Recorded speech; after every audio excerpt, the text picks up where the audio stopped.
ओम शांति। बाबा कहते बच्चे, ये पढ़ाई तुम्हारे लिए बहुत कीमती है क्योंकि ये खुराक का काम करती है। अर्थात तुम रोज इसको एक खुराक लेते हो तो तुम्हें शक्ति बढ़ती जाती है, तुम जागरूक होकर काम कर सकते हो। इसीलिए बाबा के पास आए हो तुम अपनी तकदीर बनाने, और तकदीर अभी तुम बच्चों की बनेगी, तब उस तकदीर के जरिए तुम भविष्य में पद की प्राप्ति करोगे। 13 तारीख की वाणी है। मीठे बच्चे, तुम बाप के पास आए हो अपनी सोई हुई तकदीर जगाने। तकदीर जगना माना विश्व का मालिक बनना। प्रश्न है, कौन सी खुराक तुम बच्चों को बाप समान बुद्धिवान बना देती है? उत्तर, यह पढ़ाई है तुम बच्चों के बुद्धि की खुराक। जो रोज पढ़ाई पढ़ते हैं अर्थात इस खुराक को लेते हैं, उनकी बुद्धि पारस बन जाती है। पारसनाथ बाप जो बुद्धिवानों की बुद्धि है, वह तुम्हें आप समान पारस बुद्धि बनाते हैं। गीत बजा है, तकदीर जगाकर आई हूँ, तकदीर जगाने आई हूँ। ओम शांति। गीत की लाइन सुनकर के भी मीठे मीठे बच्चों के रोमांच खड़े हो जाने चाहिए। है तो कॉमन गीत, परंतु इनका सार और कोई नहीं जानते। बाप ही आकर गीता शास्त्र आदि का अर्थ समझाते हैं। मीठे मीठे बच्चे यह भी जानते हैं कि कलयुग में सबकी तकदीर सोई हुई है, सतयुग में सबकी तकदीर जगी हुई है। सोई हुई तकदीर को जगाने वाला और श्रीमत देने वाला अथवा तदबीर बनाने वाला एक ही बाप है। वही बैठ बच्चों की तकदीर जगाते हैं। जैसे बच्चे पैदा होते हैं और तकदीर जग जाती है, बच्चा जन्मा और उनको ये पता पड़ जाता है कि हम वारिस हैं। हूबहू यह फिर बेहद की बात है। बच्चे जानते हैं कल्प कल्प हमारी तकदीर जगती है, फिर सो जाती है। पावन बनते हैं तो तकदीर जगती है। पावन ग्रस्त आश्रम कहा जाता है। आश्रम अक्षर पवित्र होता है। पवित्र ग्रस्त आश्रम उनके अगेंस्ट फिर है अपवित्र पतित ग्रस्त धर्म। आश्रम नहीं कहेंगे, ग्रस्त धर्म तो सबका है ही, जानवरों में भी है। बच्चे तो सब पैदा करते ही हैं, जानवरों को भी कहेंगे ग्रस्त धर्म में हैं। अब बच्चे जानते हैं हम स्वर्ग में पवित्र ग्रस्त आश्रम में थे, देवी देवता थे, उन्हों की महिमा भी गाते हैं। सर्वगुण संपन्न 16 कला संपूर्ण संपूर्ण निर्विकारी मर्यादा पुरुषोत्तम। तुम खुद भी गाते थे, अब समझते हो हम मनुष्य से देवता फिर से बन रहे हैं। गायन भी है, मनुष्य से देवता किए करत न लागे वार। ब्रह्मा विष्णु शंकर को भी देवता कहते हैं। ब्रह्मा देवताय नमः, फिर कहते हैं शिव परमात्माय नमः। अभी उनका अर्थ भी तुम जानते हो, वह तो अंधश्रद्धा से सिर्फ कह देते हैं। अब शंकर देवताय नमः कहेंगे, शिव के लिए कहेंगे कि शिव परमात्माय नमः, तो फर्क हुआ ना। तीनों देवताओं को नमस्कार करते हैं और परमात्मा को भी कहा जाता है ब्रह्मा देवताय नमः, विष्णु देवताय नमः, शंकर देवताय नमः, और अंत में कहा जाता है शिव परमात्माय नमः। अर्थात तीनों देवताओं के नमस्कार के बाद अंत के जो प्रमुख शिव बाप परमात्मा हैं उनको भी नमस्कार करते हैं। वह देवता हो गया, वह परमात्मा हो गया, शिव और शंकर को एक कह नहीं सकते। तुम जानते हो हम बरोबर पत्थर बुद्धि थे, अब पारस बुद्धि बन रहे हैं। देवताओं को तो पत्थर बुद्धि नहीं कहेंगे। फिर ड्रामा अनुसार रावण राज्य में सीढ़ी उतरनी है, पारस बुद्धि से पत्थर बुद्धि बनना है। सबसे बुद्धिवान तो एक ही बाप है। अभी तुम्हारी बुद्धि में दम नहीं रहा है, बाप उनको बैठ पारस बुद्धि बनाते हैं। तुम यहाँ आते हो पारस बुद्धि बनने। पारसनाथ के भी मंदिर हैं, वहाँ मेले लगते हैं, किंतु यह किसको पता नहीं कि पारसनाथ कौन है। वास्तव में पारस बनाने वाला तो बाप ही है। वह है बुद्धिवानों की बुद्धि। यह ज्ञान है तुम बच्चों की बुद्धि के लिए खुराक। इससे बुद्धि कितना पलटती है। यह दुनिया है कांटों का जंगल, कितना एक दो को दुख देते हैं। अभी है ही तमो प्रधान रौरव नरक। गरुड़ पुराण में तो बहुत रोचक बातें लिख दी हैं। अभी तुम बच्चों की बुद्धि को खुराक मिल रही है। बेहद का बाप खुराक दे रहे हैं। यह है पढ़ाई। इसको ज्ञान अमृत भी कह देते हैं। कोई जल आदि है नहीं। आजकल सब चीजों को अमृत कह देते हैं। गंगा जल को भी अमृत कहते हैं। देवताओं के पैर धोकर पानी रखते हैं, उसको अमृत कह देते हैं। अब यह भी बुद्धि में समझने की बात है ना। यह अंचली अमृत है, वह पतित पावनी गंगा का जल अमृत है। अंजलि जो देते हैं वह ऐसे ही नहीं कहते कि यह पतितों को पावन बनाने वाला है। गंगा जल के लिए कहते हैं पतित पावनी है। कहते भी हैं मनुष्य मरे तो गंगा जल मुख में हो। दिखाते हैं अर्जुन ने बाण मारा, फिर अमृत जल पिलाया। तुम बच्चों ने कोई बाण आदि नहीं चलाए हैं। एक गांव है जहां बाणों से लड़ते हैं।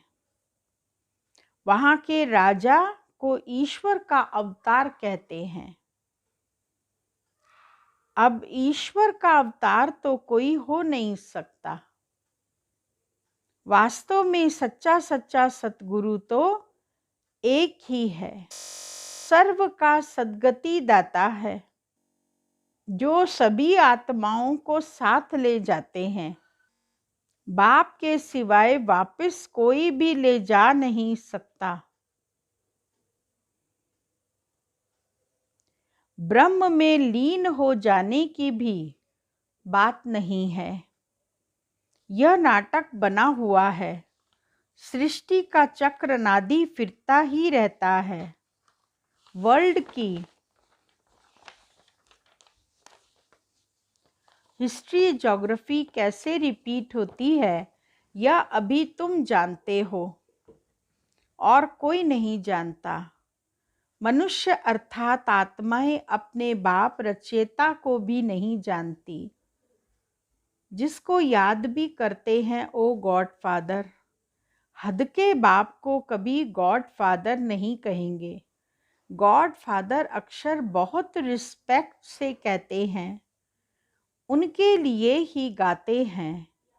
पतित पावन दुख हरता सुख करता।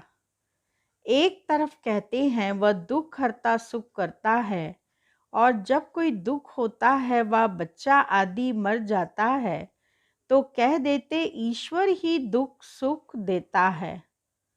ईश्वर ने हमारा बच्चा ले लिया, यह क्या किया। अब महिमा एक गाते हैं और फिर कुछ होता है तो ईश्वर को गालियां देते हैं। कहते भी हैं ईश्वर ने बच्चा दिया है, फिर अगर उसने वापस ले लिया तो तुम रोते क्यों हो। ईश्वर के पास गया ना। सतयुग में कभी कोई रोते नहीं। बाबा समझाते हैं रोने की तो कोई दरकार नहीं। आत्मा को अपने हिसाब किताब अनुसार जाए दूसरा पार्ट बजाना है। ज्ञान न होने के कारण मनुष्य कितना रोते हैं, जैसे पागल हो जाते हैं। यहाँ तो बाप समझाते हैं अम्मा मरे तो भी हलवा खाना। नष्टो मोहा होना है। हमारा तो एक ही बेहद का बाप है, दूसरा ना कोई। ऐसी अवस्था बच्चों की होनी चाहिए। मोह जीत राजा की कथा भी सुनी है ना। यह है सब दंत कथाएं। सतयुग में कभी दुख की बात नहीं होती, न कभी अकाले मृत्यु होती है। बच्चे जानते हैं हम काल पर जीत पाते हैं। बाप को महाकाल भी कहते हैं। कालों का काल तुमको काल पर जीत पहनाते हैं, अर्थात काल कभी खाता नहीं। काल आत्मा को तो नहीं खा सकता। आत्मा एक शरीर छोड़ दूसरा लेती है, उसको कहते हैं काल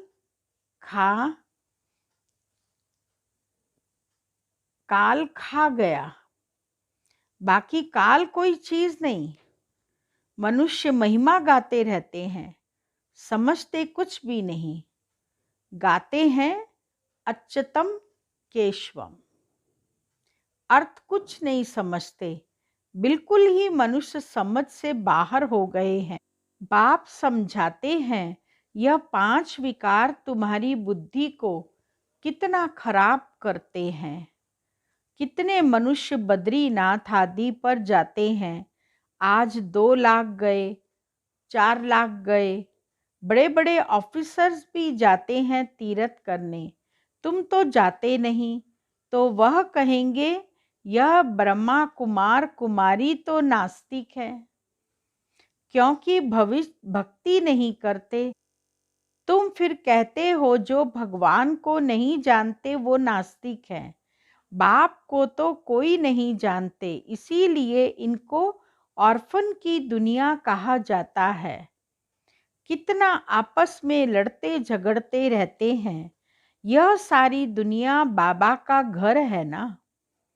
बाप सारी दुनिया के बच्चों को पतित से पावन बनाने आते हैं। आधा कल्प बरोबर पावन दुनिया थी ना। गाते भी हैं राम राजा राम प्रजा, राम साहूकार है।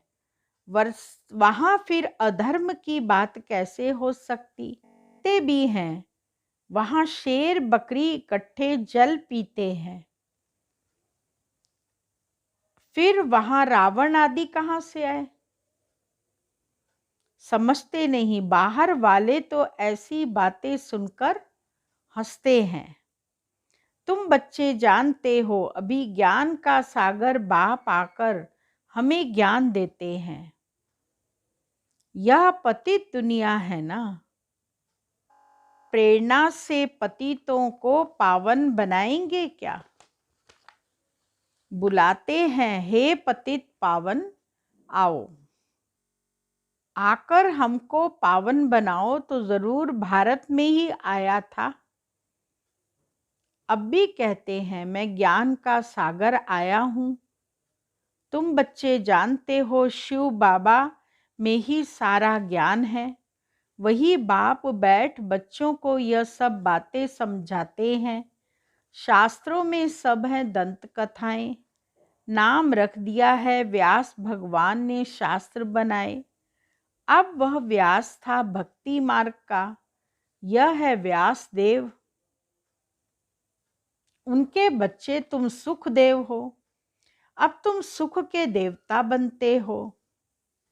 सुख का वर्षा ले रहे हो व्यास से, शिवाचार्य से। व्यास के बच्चे तुम हो, परंतु मनुष्य मूंझ न जाए, इसीलिए कहा जाता है शिव के बच्चे। उनका असुल नाम है शिव। तो अब बाप कहते हैं, किसी देहधारी को मत देखो, जबकि शिव बाबा सन्मुख बैठे हैं। आत्मा को जाना जाता है, परमात्मा को भी जाना जाता है। वह परम पिता परमात्मा शिव है। वही आकर पतित से पावन बनने का रास्ता बताते हैं। कहते हैं, मैं तुम आत्माओं का बाप हूँ। आत्मा को रियलाइज किया जाता है, देखा नहीं जाता। बाप पूछते हैं, अब तुमने अपनी आत्मा को रियलाइज किया? तुम जानते हो, हम आत्मा ही शरीर धारण करती है। पहले तुम देही अभिमानी थे, अब देही अभिमानी हो। तुम जानते हो, हम आत्मा 84 जन्म लेती हैं, उनका एंड नहीं होता। कोई कोई पूछते हैं, यह ड्रामा कब से शुरू हुआ? परंतु यह तो अनादि है, कभी विनाश नहीं होता। इनको कहा जाता है बना बनाया अविनाशी वर्ल्ड ड्रामा। तो बाप बैठ बच्चों को समझाते हैं, जैसे अनपढ़ बच्चों को पढ़ाई दी जाती है। आत्मा ही शरीर में रहती है। यह है पत्थर बुद्धि के लिए भोजन, बुद्धि को समझ मिलती है। तुम बच्चों के लिए बाबा ने चित्र बनवाए हैं, बहुत सहज हैं। त्रिमूर्ति ब्रह्मा विष्णु शंकर। अब ब्रह्मा को भी त्रिमूर्ति क्यों कहते? नाम कहते हैं देव देव महादेव, दो के ऊपर रखते हैं, अर्थ कुछ भी नहीं जानते हैं। अब ब्रह्मा देवता कैसे हो सकता? प्रजापिता ब्रह्मा तो यहाँ होना चाहिए। यह बातें कोई शास्त्रों में नहीं है। कहते हैं, मैं इस शरीर में प्रवेश कर इन द्वारा तुमको समझाता हूँ, इनको अपना बनाता हूँ, इनके बहुत जन्मों के अंत में आता हूँ। यह भी 5 विकारों का संन्यास करते हैं। संन्यास करने वाले को योगी ऋषि कहा जाता है। अभी तुम राज ऋषि बने हो। 5 विकारों का संन्यास तुमने किया है तो नाम बदलता है। तुम तो राजयोगी बनते हो। तुम प्रतिज्ञा करते हो। वह सन्यासी लोग तो घर बार छोड़ चले जाते हैं। यहाँ तो स्त्री पुरुष इकट्ठे रहते हैं, प्रतिज्ञा करते हैं, हम विकार में कभी नहीं जाएंगे। मूल बात है ही विकार की। तुम बच्चे जानते हो, शिव बाबा रचयिता है। वह नई रचना रचते हैं। वह बीज रूप सच्चित आनंद का सागर, ज्ञान का सागर है।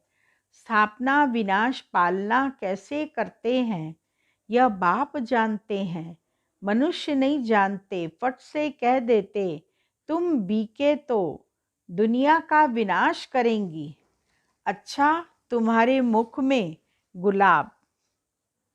कहते हैं यह तो विनाश के लिए निमित्त बनी है, न शास्त्रों को, न भक्ति को, न गुरुओं को मानती हैं, सिर्फ अपने दादा को मानती हैं।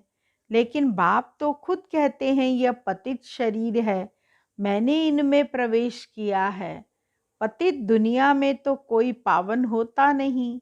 मनुष्य तो जो सुनी सुनाई बातें सुनते हैं वह बोल देते हैं। ऐसी सुनी सुनाई बातों से तो भारत दुर्गति को पाया है। तब बाप आकर सच सुनाए, सबकी सद्गति करते हैं। अच्छा मीठे मीठे सिक्की लदे बच्चों प्रति मात पिता बाप दादा का याद प्यार। Good morning. रूहानी बाप की रूहानी बच्चों को नमस्ते।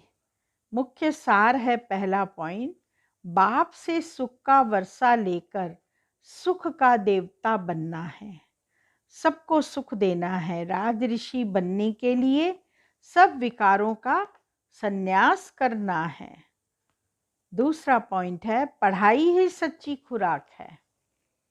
सद्गति के लिए सुनी सुनाई बातों को छोड़ श्रीमत पर चलना है। एक बाप से ही सुनना है, मोह जीत बनना है। वरदान है, सदा स्वमान में स्थित रह, निर्माण स्थिति द्वारा सर्व को सम्मान देने वाले माननीय पूजनीय भव। जो बाप की महिमा है वही आपका स्वमान है। स्वमान में स्थित रहो तो निर्माण बन जाएंगे, फिर द्वारा स्वतः ही मान मिलता रहेगा। मान मांगने से नहीं मिलता, लेकिन सम्मान देने से, स्वमान में स्थित होने से, मान का त्याग करने से सर्व के माननीय व पूजनीय बनने का भाग्य प्राप्त हो जाता है क्योंकि सम्मान देना नहीं लेना है।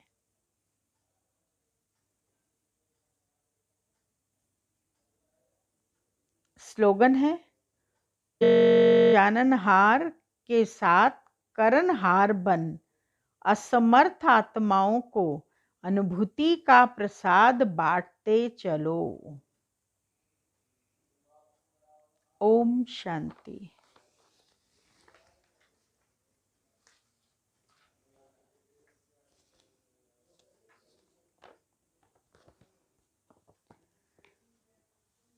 आज का पॉइंट है, जैसे अन्य आत्माओं को सेवा की भावना से देखते हो, बोलते हो, वैसे निमित्त बने हुए लौकिक परिवार की आत्माओं को भी उसी प्रमाण चलाते रहो।